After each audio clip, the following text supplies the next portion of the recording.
एकाने डोळे झाकले, दुसऱ्याने व्हिडिओ काढला, तिसरा बंद डोळ्यांनी बाईक चालवितो. रीलसाठी 3 स्टंटबाज तरुणांनी प्रवाशांचा जीव टाकला धोक्यात.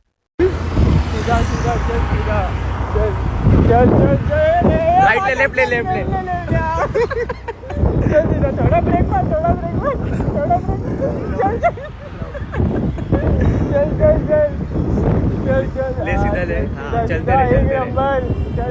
अभी खड्डा है, राइट से ले हल्का. लेफ्ट ले. ब्रेक मार पूरा ब्रेक मार.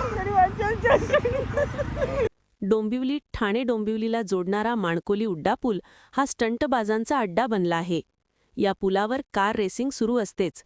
आत्ता तर एक धक्कादायक व्हिडिओ समोर आला आहे. पाठी बसलेल्या तरुणाने दुचाकी चालकाचे हाताने डोळे झाकले. दुचाकी चालक सर्रासपणे दुचाकी चालवित आहे. लोकांच्या जीवाची पर्वा न करता फक्त रील बनविण्यासाठी हा प्रकार केला गेला. विष्णुनगर पोलिसांनी व्हिडिओ हाती लागताच 3 तरुणांच्या विरोधात कारवाई केली आहे.